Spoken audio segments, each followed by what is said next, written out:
Hey guys, just a very quick video, just about sort of like display updates, because I've mentioned in a couple of my other videos before that my main cabinets are disasters at the moment, because I'm completely redoing how I'm going to be doing it all. I've started some of the work. I've taken a lot of the stuff off. Actually, there are stuff that's in piles, in little chaotic puddles of figures. Bear with me. So just to run you through some of the ideas I've sort of come up with. So I have very limited space. Like I have this cabinet and I have this tall thin one which is next to me. And I think I'm going to keep this one with my sort of Palitoy mini cantina and my Palitoy, so one of the Death Star type setups. Sort of like a little mini Empire type thing where I can put my Next 17 fader.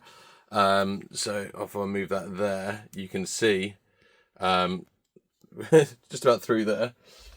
There you go. I'll open the door a bit. It makes it a bit easier to see. So you can see I've got the Kenner Death Star there, the tower. That's long, so I've moved up one of the shelves, and I've got the like the Next 17 half Vader up there, and I've got the cantina up there with a little Pac-Man machine. And I've got some mini rigs up there. So at the moment, that's probably going to stay in that kind of format. I don't know about the top shelf. I might change that. You might have seen some of my shorts. My sort of Hoth, as it were, was actually a long bit of, polystyrene, which is a very common thing to use for Star Wars displays.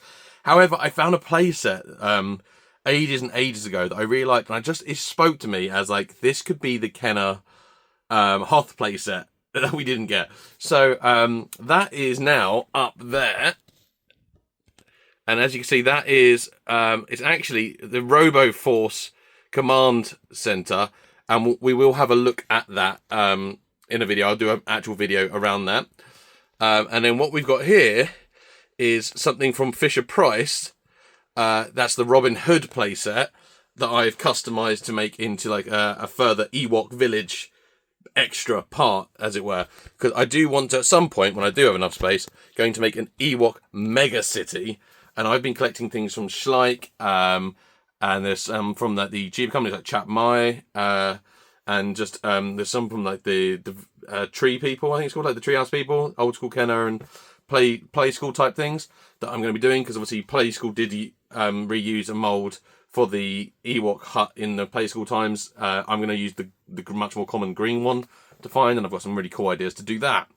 So what I've got going on behind me, though, if I just move a little bit, so I can run you through what my plans are. So here I'm keeping Bespin. So I've managed to get it. So I've got, that is a reproduction cardboard Bespin set, like Kenner one, which I really like, and that didn't cost me very much, so I was very happy to get that. But I've worked out if I put a little block inside it, it's enough rigidity for me to put my Cloud Cart on one of those flying stands just above, so I can have all my figures down here in this area, and I'll have a light there. And then I'm thinking what I've got here is the Mandalorian set from Hasbro, so that's going to have all my, because I've got a lot of custom vintage style Mandalorian figures, so I'm thinking like a Mandalorian cave there. Obviously these can be mixed up in that. This is going to stay as my sort of vintage style street of Tatooine, I think. Going to keep that as that is. It's got my custom vintage style Ronto there. I was quite chuffed with how this came out. So I took the 90s toy and made it a bit more, what I think is more like old school Kenner. There's a company called plasticsheets.com.co.uk, I think it is. I can't remember which one it is. But because these are glass, this is actually I saw in another video, my parents' old like crystalware cabinet that I've just unhinged the doors so it's open. But they're expensive to get glass sheets made. And also, you know, considering how much I want to move and change around on it, I just kind of feel like that would be a big cost. So I found this company.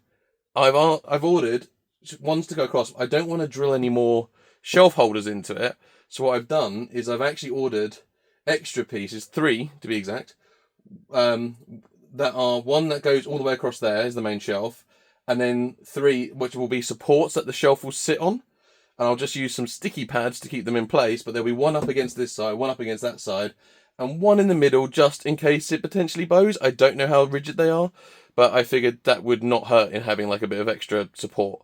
So there's going to be an extra shelf that goes across the middle there. There's going to be a small one that goes across there, and I'm just going to use the top of the playset and one of these risers on the side, which I did use to keep my AT-AT up originally. They actually work out quite a nice height balance. So that will be that'll give me like a small gap there to do some kind of corridor thing. Not really sure what yet.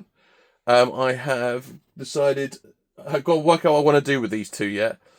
I don't know. The Death Star though, if I can, I'm gonna unattach you, bring you to my level. Whoa! So, Death Star area, which I know is the Moff Gideon hallways. So if I pop the light on there, you can probably see a bit better. Just knocking it all down now, but that's just balancing on there for the moment as an idea. But at the moment, I've got like a cardboard thing that just about holds up there. And I'm thinking what I'm going to do is I've ordered another shelf that will just sit on top of this all the way across. I might use a very similar sort of setup, but it might be that it has like, you know, just a bit more rigidity across. Maybe I can do a couple of droids hovering or something. I don't know. And then I've got, turn the other light on. This is my, not Yavin. Oh my God, Tantive 4 hallway. And I've used paper for the floor because it just fits better for what I'm trying to do. And I've used a bit of the flooring on top to create, I'm going to use a layout and make that the little bit with the, you know, the hologram scene maybe, or even maybe like a medical bay Luke thing, because it's all Next 17. The card designs are actually Next 17 as well. Similar ones to the ones that are in the Bespin layout. And actually these Cantina ones where I had this as my Cantina are Next 17 as well. So I think that's what I'm going to do. So I'm going to have Hoth and Endor up there. At the moment, this is a collection of sort of vehicles and bits of the Darth Vader helmet. It's my custom mini rig there. So I don't really know yet where it's going to be going what, but like I said, this probably will stay much the same. I just might move some of the figures around or even what's in some of them. So yeah, that's my sort of plan. The shelves, unfortunately, will take a week or two at least to actually arrive. So until then, it's very much just a case of stripping it out and making plans. But it's hard to get a feel of it. I've got my Jabba's Palace on a shelf over there, but I think I'm going to move that somewhere else. I like to keep Jabba's Palace separate. I don't know why. I just do. So that's going to move. And then that will also give me some more room to sort some things out. But yeah, so there's some of my ideas. Please, any suggestions? I would love to hear them. I will have the lights in them as well when it's all set up, so it will add like a real sort of bit of animation to it. Obviously, I do mix up my display, so there will be Daleks in the Death Star, and there will be Mork from Mork and Mindy in the Cantina, because that's just how I roll. These are my toys, and I'll play with them how I want to. So yeah, please, any suggestions, and thank you for watching. Until next time, bye!